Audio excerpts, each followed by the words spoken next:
नमस्कार सभी को। आज का वीडियो होने वाला है अस्थमा के ऊपर। तो अस्थमा की करने से पहले तुम्हें अस्थमा के बारे में थोड़ा तो पता होगा कि अस्थमा में क्या होता है। अस्थमा में तुम मूवीज में, बहुत सारे वेब सीरीज में कहीं ना कहीं देखे होंगे, अचानक से उनमें कुछ कुछ उनको इमोशनली या कोई भी प्रॉब्लम, कोई भी ऐसा एलर्जेंस या कोई इमोशनली कुछ ऐसा उनको शॉक मिल गया, तब उनको ऐसा होने लग जाता है। फिर वो अपने अंदर से एकदम ब्रोंको डायलेटर्स, वो इनहेलेटर्स निकाल के ऐसे मारते हैं। फिर वो रिलैक्स हो जाते हैं, फिर वो नॉर्मली ब्रीथिंग कर पाते हैं। तो दैट्स कॉल्ड एज अस्थमा। वो अस्थमिक कंडीशन से वो होते हैं। अभी रिसेंटली एक मूवी आई थी, हनुमान हनुमान करके मूवी। उसमें जो विलन है, विलन का जो दोस्त है, वो चश्मा लगा के घूमता है, उसको भी अस्थमा रहता है। ओके, तो अस्थमा एक ऐसी कंडीशन है, अगर वो एक अस्थमिक एपिसोड्स आते हैं, ओके, कुछ एलर्जिक रिएक्शन की वजह से या कुछ इमोशनल अटैक की वजह से, अस्थमा एक हेटेरोजीनियस डिजीज है। एक हेटेरोजीनियस डिजीज जिसके अनगिनत कॉजेस है। ओके, कोई भी कॉज, मतलब हम ऐसे डायरेक्टली बोल नहीं सकते कि भाई इस बंदे को इस कॉज की वजह से हुआ है। तो ऐसे इसके अनगिनत कॉजेस होते हैं इसके लिए, इसीलिए इसको हम हेटेरोजीनियस डिजीज भी बोलते हैं। ओके, तो बहुत सारे कॉजेस होते हैं जिसके वजह से ये अस्थमिक अटैक आता है। अस्थमिक अटैक आता है, कुछ ड्यूरेशन तक रहता है। अगर उसको हम सडनली ट्रीट किए या कम फ्रीक्वेंसी के साथ आया तो वो अपने आप चला जाएगा, बट उसको सही से ट्रीट नहीं किए तो वो डेथ तक ले जा सकता है, डेथ बेड तक ले जा सकता है। ओके, तो उतना खतरनाक होता है अस्थमा। तो ये क्रोनिक ऑब्स्ट्रक्टिव पल्मोनरी डिजीज है। गैस अंदर जाएगा और कुछ एलर्जिन अंदर जाने की वजह से वो जो ब्रोंकियल वॉल होता है, जो एयरवे वॉल होता है, उसके अंदर जो एक्सेसिव म्यूकस प्रोडक्शन हो जाता है, जिसकी वजह से जो एयर तो आराम से अंदर जा पाता है बट बाहर आ नहीं पाता, जिसकी वजह से हमें वीजिंग साउंड आता है, एकदम चेस्ट टाइट हो जाता है। ओके, एकदम सही से यहाँ का जो पूरा ऐसा थप थप थप थप तड़पता रहता है यहाँ का, क्योंकि वो सांस बाहर से अंदर से बाहर आ ही नहीं पाता। So this is all about overview about asthma. So हम अस्थमा के बारे में थोड़ा एक इंट्रोडक्शन ले लेंगे, then we go with the types. Atopic asthma होता है, नॉन एटोपिक अस्थमा होता है। ओके, देन उसके पैथोजेनेसिस, देन उसके differential diagnosis, clinical manifestations, then उसका ट्रीटमेंट। ओके, स्टार्ट करते हैं। Okay, definition, asthma is a heterogeneous disease. मैंने बताया था इसके नंबर ऑफ कॉजेस होते हैं। ओके, यूजुअली कैरेक्टराइज्ड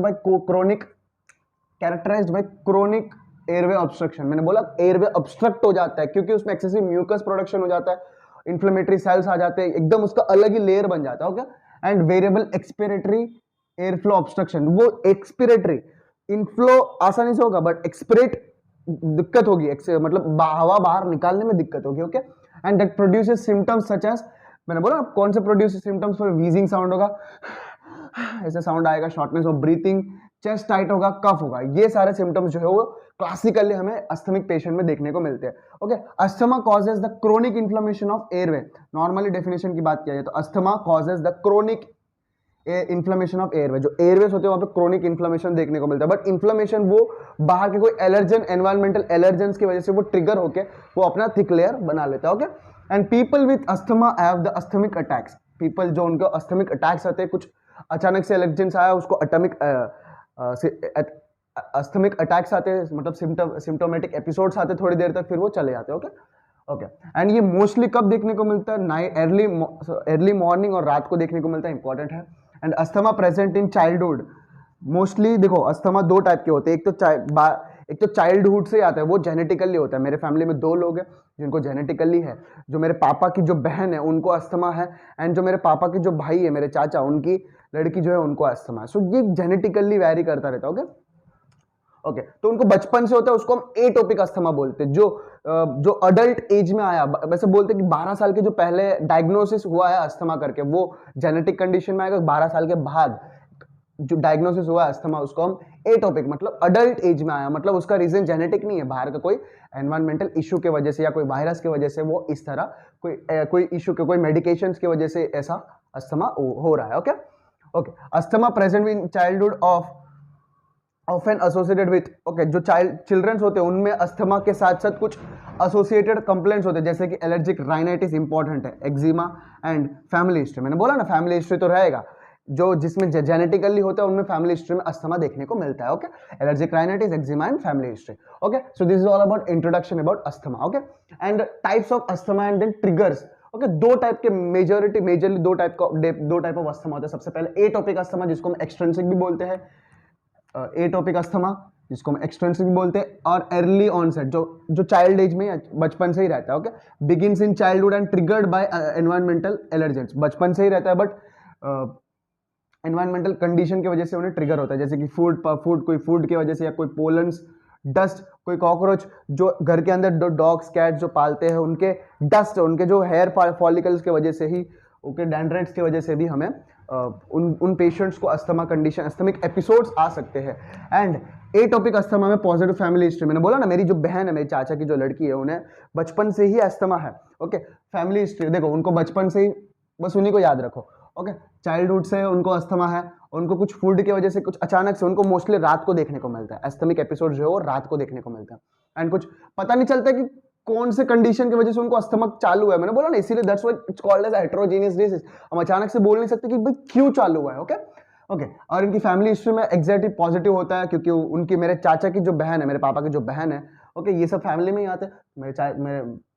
मेरी आंटी को भी अस्थमा है। ओके, एंड स्किन टेस्ट जो है वो पॉजिटिव देगा, स्किन टेस्ट जो है पॉजिटिव देगा, क्योंकि उनके बॉडी के अंदर एलर्जी आईजी एंटीबॉडीज प्रेजेंट होते हैं। Okay okay, skin test allergy मतलब ये व्हील एंड फ्लेयर रिएक्शन देंगे, मतलब एलर्जेंस को हम इंजेक्ट कर देंगे स्किन के ऊपर, स्किन के ऊपर, तो हमें एक ऐसा एक लेयर दिखने को मिलेगा ऊपर। ओके ओके, उसे व्हील एंड रोल रिएक्शन बोलते हैं। Okay, diagnosed based on the serum level of IgE, जो एटोपिक अस्थमा पेशेंट होते हैं उनमें आईजीई लेवल जो है वो इंक्रीज देखने को मिलता है। एंड ये जो एटोपिक अस्थमा जो रहता है वो मोस्ट कॉमनली देखने को मिलता है। Okay, and the second one is the non atopic asthma. So I hope तुम्हें ये समझ में आ गया होगा। नॉन एटोपिक अस्थमा, जिसको हम इंट्रिंसिक अस्थमा बोलते हैं, and late onset asthma. Okay, बोलते हैं कि ये 12 से, मैंने बोला ना 12 साल के पहले जो डायग्नोसिस हो रहा है पेशेंट का कि इसको अस्थमा है, उसको हम एटोपिक में कन्वर्ट करेंगे। 12 साल के बाद हो रहा है, उसको हम नॉन एटोपिक अस्थमा में रखेंगे। ओके, ये लेस कॉमन होता है as compare to atopic asthma and sorry develops later in adult life. Okay, no allergic triggers, इसमें कोई एलर्जिक ट्रिगर्स नहीं होते। ओके, हम डायरेक्टली बता नहीं सकते कि भाई ये पर्टिकुलर थिंग से इसको प्रॉब्लम हो रही है। Okay, negative skin test negative होगा क्योंकि उसमें कोई एलर्जिक एंटीबॉडीज कुछ प्रेजेंट नहीं होंगे, फैमिली हिस्ट्री ये दोनों एब्सेंट हो गए, नॉर्मल आईजीई लेवल होगा, नॉर्मली होगा। ओके, नॉर्मल होगा मोस्टली ड्यू टू ये, मतलब तो फिर आता किससे, तुम पूछ सकते हो कि भाई नॉन एटोपिक अस्थमा आता किससे है, वो mostly due to the viruses. कौन से viruses? Rhino virus, para influenza virus, बहुत सारे वायरस होते हैं, मोस्टली ये वायरसेस की वजह से जो है वो अस्थमा हो सकता है। Okay, are the common allergens for the non atopic asthma. Okay, and tobacco, not only this, tobacco, smoke, air pollutants, sulphur dioxide, nitrogen dioxide, ozone makes the hyper sensitivity reaction. तुम्हें पता है type 1 hyper sensitivity reaction है asthma, एक hyper sensitivity reaction है। Okay, देखो अपनी body inflammation condition करके जो सामने जो एलर्जन के उसके हिसाब से वो अपना इन्फ्लेमेशन कर रहा है, मगर एक पर्टिकुलर छोटी सी चीज के लिए वो हाइपर इन्फ्लेमेशन कर रहा है, हाइपर सेंसिटिविटी रिएक्शन कर रहा है, जिसकी वजह से अपनी खुद की बॉडी को प्रॉब्लम हो रहा है, that is called included in the hyper sensitivity. तो ये जो अस्थमा है वो टाइप 1 हाइपर सेंसिटिविटी रिएक्शन है। Okay, type 1 hyper sensitivity reaction जो आप पैथोजेनेसिस में पढ़ेंगे। Okay, so this asthma is triggered by non recognizable. So ये अस्थमा, इसमें हम एक टाइम भी बोल सकते हैं कि पर्टिकुलर रीजन की वजह से अस्थमा जो है ट्रिगर हुआ, अस्थमिक एपिसोड्स आया, मगर इसमें हम डायरेक्टली ये नहीं कह सकते भाई एक पर्टिकुलर रीजन। ओके, कोई भी रीजन हो सकता है। ओके, एंड ऑल्सो फॉर्म कब और एक्सट्रीम कोल्ड में एक्सपोजर हो रहा है या एक्सरसाइज कर रहा है, इन सब कंडीशन में भी अस्थमिक एपिसोड जो है वो आ सकते हैं। आई होप तुम्हें यहाँ तक समझ आ गया होगा। तो अभी हम आगे पैथोजेनेसिस, अभी हम देखेंगे पैथोजेनेसिस। उससे पहले दो इंपॉर्टेंट चीज, हमने एटोपिक अस्थमा देखा था, नॉन एटोपिक अस्थमा देखा था, बट अस्थमा ड्रग इंड्यूस्ड भी हो सकते हैं। कौन से ड्रग हो सकते हैं? जैसे कि एस्पिरिन जो मोस्ट इंपॉर्टेंट है, एस्पिरिन की वजह से अस्थमा जो है इजीली इंड्यूस हो सकता है।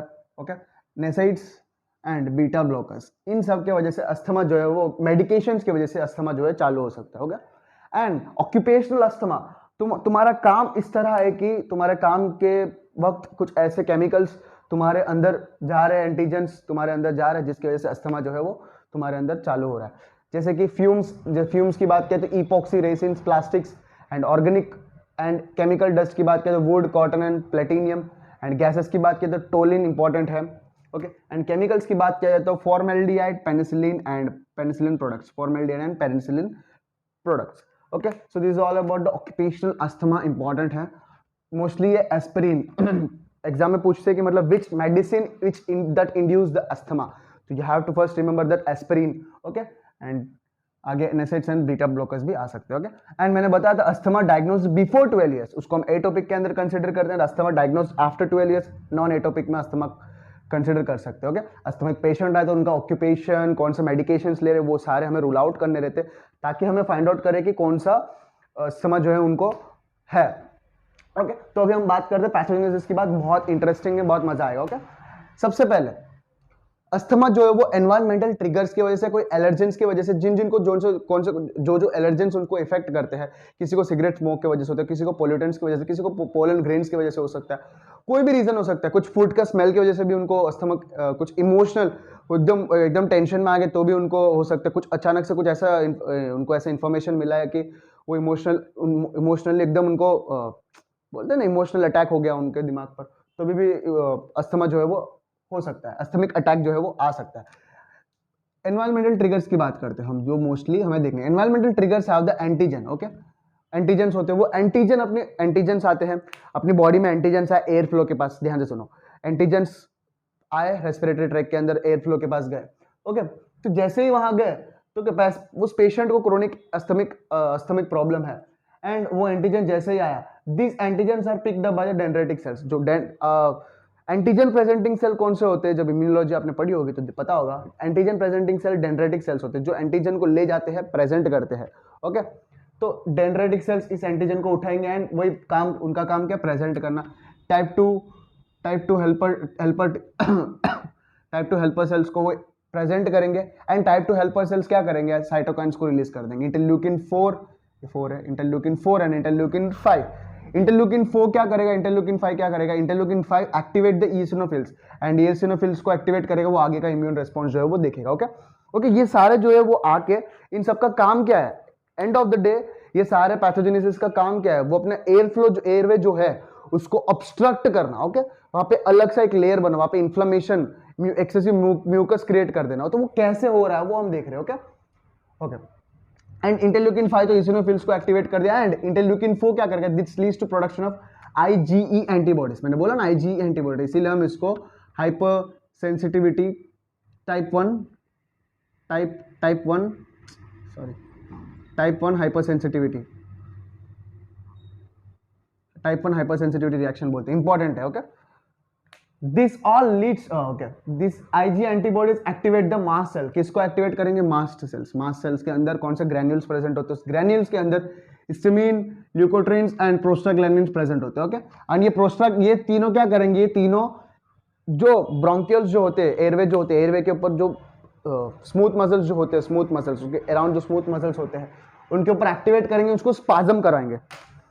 ओके, उनको जो है वो स्पाजम हो जाएगा, एंड ऊपर से वहां पे स्मूथ मसल, अभी हमको चाहिए क्या, okay, this leads to the spasm of the smooth muscles, spasm हो जाएंगे, खिंचाव आ जाएंगे उनमें around bronchioles, and increase the mucus secretion, mucus secretion भी हो जाएगा, एंड जो एयरवे जो है वो स्पाजम हो जाएगा। Okay, and this makes the airway obstruction and difficult to breathe, airway obstruction, तो यहाँ पे कौन सा, COPD हो गया। ओके, इसीलिए हम अस्थमा को COPD के अंदर इन्वॉल्व करते हैं। ओके, ऑब्स्ट्रक्शन हो रहा है, ओके, एयरवे ऑब्स्ट्रक्ट हो रहा है बिकॉज ऑफ किस तरह ये सारे मास्ट सेल्स रिलीज किया, पहले एंटीजन आया, एंटीजन डेंड्राइटिक सेल ने लिया, और डेंड्राइटिक सेल ने TH टाइप 2 हेल्पर सेल को प्रेजेंट किया, and type 2 helper cell cytokines को प्रोड्यूस, मतलब निकाले, साइटोकाइन्स प्रोड्यूस किए, कौन सा, इंटरल्यूकिन 4 एंड 5 जो है ईओसिनोफिल को एक्टिवेट किया, एंड 4 जो है वो IgE एंटीबॉडी को एक्टिवेट किया। IgE एंटीबॉडी के वजह से टाइप 1 हाइपर सेंसिटिविटी होता है। ओके, एंड मास्ट सेल्स को इसने एक्टिवेट किया, मास्ट सेल्स ने कौन से ग्रैन्यूल्स निकाले, histamines, leukotrienes and prostaglandins. Okay, and इन तीनों के वजह से जो है वो स्मूथ मसल, जो एयरवे के अराउंड जो स्मूथ मसल्स है उनका स्पासम हुआ। Okay, and excessive mucus production हुआ, and this makes the airway obstruction. Okay, and इसीलिए हम इसको COPD बोलते हैं। And recurrent asthmatic attacks for so many years, recurrent asthmatic attacks हो रहे हैं, उसको तुम सही से ट्रीट नहीं कर रहे हो, रिकरेंट अस्थमिक अटैक्स हो रहे हैं, तुम वही उसी चीज में बार बार घुसे जा रहे हो, वो एनवायरमेंटल ट्रिगर्स तुम्हें बार बार अस्थमिक एपिसोड्स दे रहे हो। ओके, तो दैट एक्चुअली अस्थमा जो है वो रिवर्सिबल प्रॉब्लम है, रिवर्सिबल हो जाता है, वापस हो जाता है, फिर हम उसको मेडिकेट करने के बाद वो नॉर्मल कंडीशन में आ जाता है। ओके, अगर जब कुछ पेशेंट्स ऐसे होते हैं कि ऑक्यूपेशनल की बात किया है, तो वो जब तक उस जॉब के अंदर है तब तक उनको अस्थमा आते ही रहेंगे, जैसे ही डॉक्टर बोलेंगे भाई तुम्हें उस जॉब को छोड़ना होगा, तब वो जैसे ही वो जॉब छोड़ेंगे तब उनको अस्थमिक अटैक्स आना भी बंद हो जाते हैं। ओके, एंड तो रिवर्सिबल था, नॉर्मल। फिर अगर कुछ उनको ऐसे प्रॉब्लम में है, ऐसे जेनेटिकली कंडीशन में देखने को मिलता है, तो उनको वो रिवर्सिबल कंडीशन कंटिन्यू बहुत सालों सालों तक वो देखा गया, फिर वो डायरेक्ट रिवर्सिबल से इरिवर्सिबल चेंजेस हो गए। इरिवर्सिबल में कैसे चेंज हो जाता है, वहाँ पे इडेमा हो गया, स्कारिंग, फाइब्रोसिस, मतलब बोलते हैं ना कि इन्फ्लेमेशन का लास्ट स्टेज जो होता है वो स्कारिंग, फाइब्रोसिस, वो सब हमें होकर this leads to the thickening of epithelial basement layer का जो थिक, जो जिस तरह वो लेयर बनता था, सपोज ये एयरवे है, इरिवर्सिबल कंडीशन में इस तरह बन जाता था, फिर वो नॉर्मल हो जाता था। ओके, अगर इरिवर्सिबल कंडीशन हो गया, कई सालों तक अस्थमा अटैक्स आते गए, तो ये जो ये परमानेंटली हो जाता है, क्योंकि यहाँ पे फाइब्रोसिस एंड स्कारिंग हो गया, तब वो परमानेंटली जो डायमीटर जो है वो कम हो सकता है, इससे पेशेंट का डेथ भी हो सकता है मोस्ट ऑफ द कंडीशंस में। Okay, so this is all about the pathogenesis of the asthma. ये एंड अभी हम देखेंगे क्लिनिकल मैनिफेस्टेशन, देन उसके बाद ट्रीटमेंट। ओके, क्लिनिकल मैनिफेस्टेशंस की बात करें तो मैंने पहले ही बताया था कि एयरवे जो है ऑब्स्ट्रक्ट होगा, ऑब्स्ट्रक्ट होने की वजह से पेशेंट जो है वो एकदम ट्रबल फील करेगा कि वो एयर सही से पास आउट नहीं कर पाएगा, बाहर नहीं निकाल पाएगा, तो उसको बहुत दिक्कत होगी। ओके, एपिसोडिक ब्रीथलेसनेस आएगा, मैंने बोला ना अस्थमा के एपिसोड्स आते हैं। Okay, there is no symptoms between the episodes of attack. एक अटैक हुआ, फिर उसके बाद कुछ सिम्टम्स ऐसा लगेगा भी नहीं कि उसको ऐसा हुआ था थोड़ी देर पहले, फिर वो एकदम नॉर्मल दिखेगा, फिर कोई ट्रिगर के वजह से वो वापस अस्थमिक एपिसोड्स देखने को मिलेंगे। ओके, जब अस्थमिक एपिसोड्स देखेंगे तभी हमको सारे सिम्टम्स जो है फाइंड आउट होंगे। वीजिंग साउंड आएगा, कफ, चेस्ट एकदम टाइट हो जाएगी, symptoms worsening during early morning and night. Okay, नींद जो है वो sleep is disturbed and tachycardia भी देखने को मिलता है। Okay, these are the symptoms. Okay, episodes के बीच में कोई सिम्टम्स हमें देखने को नहीं मिलेंगे, मगर जब during the attack respiratory rate जो है बहुत हाई रहेगी। यूज ऑफ एक्सेसरी मसल्स, जो एक्सेसरी मसल्स एनाटॉमी पढ़े होगे तो एक्सेसरी मसल्स होते हैं रेस्पिरेटरी मसल्स के साथ, वो एक्सेसरी मसल्स वो यूज करेंगे, ताकि उनको वहाँ पे दिया भी होगा एनाटॉमी में, एक्सेसरी मसल्स तब यूज करेंगे, तब हमें बहुत डीपली हमें पूरा एक्सपिरेट करना पड़ता है, पूरा ताकत लगा के, तब हमें एक्सेसरी मसल्स का यूज करते हैं। ओके, अगर वो पेशेंट जो अगर बैठा होगा वो एकदम कुर्सी पे बैठा होगा और आगे लीन हुआ होगा, ताकि उसको ऐसा लगता है कि वो ऐसे बैठेगा तो उसको आसानी से जो है वो एक्सप्रेट कर पाएगा। Okay, and inability to speak full sentence, वो पूरा सेंटेंस सही से बोल नहीं पाएगा, and increased pulse paradox. Okay, so this is all about the symptoms and physical findings. Okay, I hope तुम्हें ये समझ में आ गया होगा। बट ओकेशनली स्पुटम जो है, स्पुटम के अंदर जो हमें करचेकमान स्पाइरल जो है देखने को मिलते हैं। ये जो स्पाइरल्स जो होते हैं वो क्या इसका काम, ये क्या करते हैं, वो साथ में वो म्यूकस जो ये स्पुटम जो है वो एयरवे ऑब्स्ट्रक्ट तो करते ही है, साथ में अगर तुम मेडिकेशन इनहेलर्स ले रहे तो उनको भी वहां पे एक्ट करने नहीं देंगे, उनको भी वहां पे रुकवाट ला देंगे, तो इसीलिए बहुत डेंजरस होते हैं। और कभी कभी इन स्पाइरल्स के अंदर हमें चारकोट लेडन क्रिस्टल्स भी देखने को मिलते हैं। ये क्रिस्टल्स किससे बने होते हैं, ब्रेकडाउन ऑफ इयोसिनोफिल्स की वजह से। मैंने बताया ना पैथोजेनेसिस में इयोसिनोफिल्स इंक्लूडेड होते हैं, जब इयोसिनोफिल्स ब्रेकडाउन होते हैं तो हमें चारकोट लेडन क्रिस्टल जो है वो स्पुटम के अंदर देखने को मिलते हैं, एकदम स्पाइरल शेप्ड, राउंड शेप्ड होंगे। ओके, तो हम ट्रीटमेंट की बात करते हैं, this is all about the clinical symptoms, manifestations and sputum. And treatment की बात किया तो actually there is no proper treatment कि भाई ये ट्रीटमेंट करने से अस्थमा कभी जिंदगी में आएगा ही नहीं। ओके, हमें ट्रीटमेंट में मतलब परमानेंट ट्रीटमेंट तो नहीं दे सकते, हमें मैनेज करना पड़ता है। We have to manage the symptoms and हमें वो अस्थमा डेवलप होने से रोकना पड़ेगा। ओके, अगर ऑक्यूपेशनली प्रॉब्लम है, ओके, तो तुम्हें उस ऑक्यूपेशन से, उस काम से तुम्हें हटना होगा। तुम मेडिकेशन कुछ ले रहे हो, उससे तुम्हें हटना होगा। तुम बार बार तुम ऐसे एनवायरनमेंट में हो जो जिसकी वजह से बहुत बार ऐसा होता है कि तुम कहीं घूमने गए हो, वहाँ पे तुमको अस्थमिक अटैक्स बार बार आ रहे हैं, कुछ तुम्हें फार्म हाउस गए हो, वहाँ पे तुम अस्थमिक अटैक्स, वहाँ पे कुछ ऐसा एनवायरमेंट ट्रिगर होंगे जिससे तुम बार बार ट्रिगर हो रहे हो, अस्थमिक अटैक्स तुम्हें आ रहे हैं। ओके, एंड सेकंड जो है ब्रोंको डायलेटर्स, इनहेलेटर्स बोलते हैं ना, इमरजेंसी इनहेलेटर्स, ये तुम हर जगह देखे होंगे। उसमें कौन से मेडिकेशन प्रेजेंट होते हैं, beta adrenoceptor agonists and anticholinergic.